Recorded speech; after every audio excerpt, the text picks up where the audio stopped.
There is a number sitting inside almost every retirement calculator that most financial advisors will never actually show you, because it contradicts the one piece of advice repeated more than almost any other in personal finance. That advice is simple: wait as long as possible to claim Social Security, because the check gets bigger the longer you wait.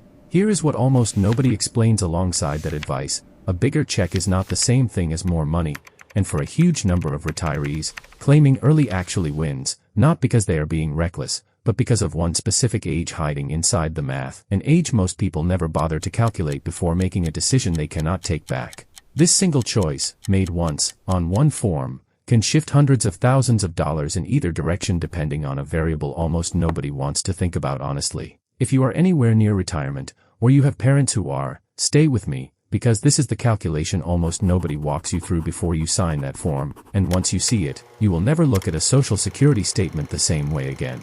Meet Alex and Jack, both 62 years old, both retiring from the same kind of career, both entitled to the exact same $2,000 monthly benefit at their full retirement age of 67.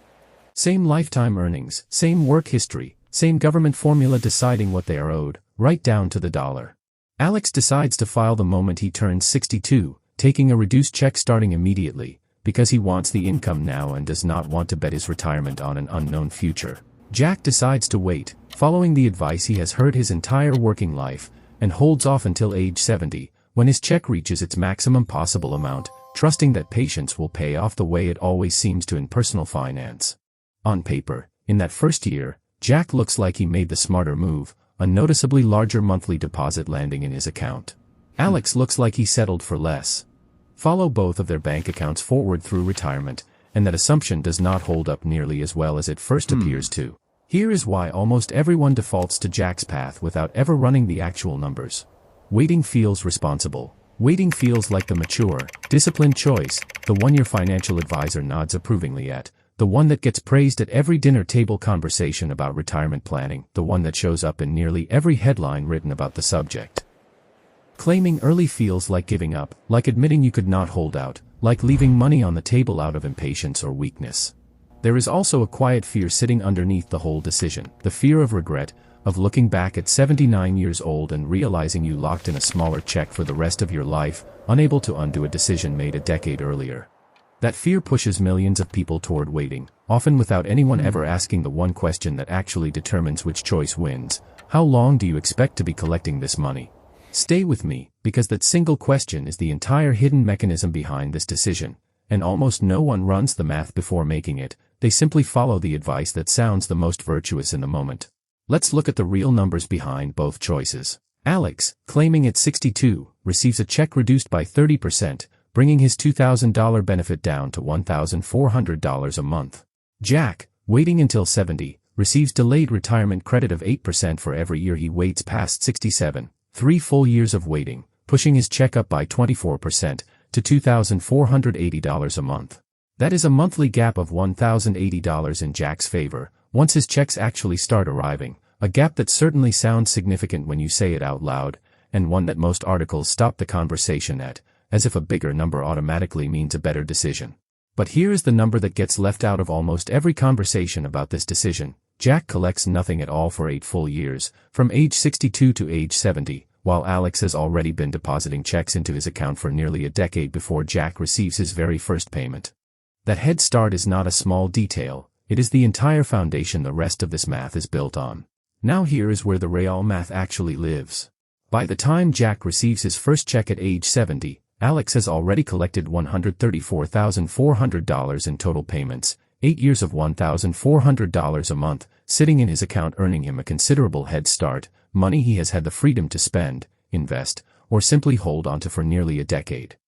From that point forward, Jack's larger monthly check begins closing the gap, but slowly, $1,080 at a time, month after month, year after year, with no shortcut available to speed the process along. Stay with me here, because this is the exact point almost every retirement conversation skips entirely. There is a specific point in the future where Jack's bigger checks finally catch up to and pass Alex's early head start, and everything before that point actually favors the person who filed early, no matter how much smaller their monthly check looked on paper when they first signed up for it. Running the math forward, that break-even point lands at approximately age 80, specifically around 80 years and 4 months. Below that age, Alex, who claimed early, has collected more total money than Jack, in every single year, without exception, regardless of how impressive Jack's monthly deposit looks by comparison. At age 75, Alex holds roughly $218,000, while Jack, only 5 years into collecting, holds around $148,000, a gap of $70,000 still in Alex's favor at that point. Even at age 80, Alex is still narrowly ahead, holding around $302,000 compared to Jack's $297,000. It is only after that point, if both men live past 81, that Jack's decision begins to pull ahead for good, reaching roughly $446,000 by age 85, compared to Alex's $386,000. The entire decision, in other words, is not about which check is bigger, it is a bet on a single number, how long you expect to actually be alive to collect it. None of this means claiming early is automatically the smarter move, any more than waiting automatically is. This is not a story about one strategy being universally correct while the other is a mistake made by people who simply did not do their homework.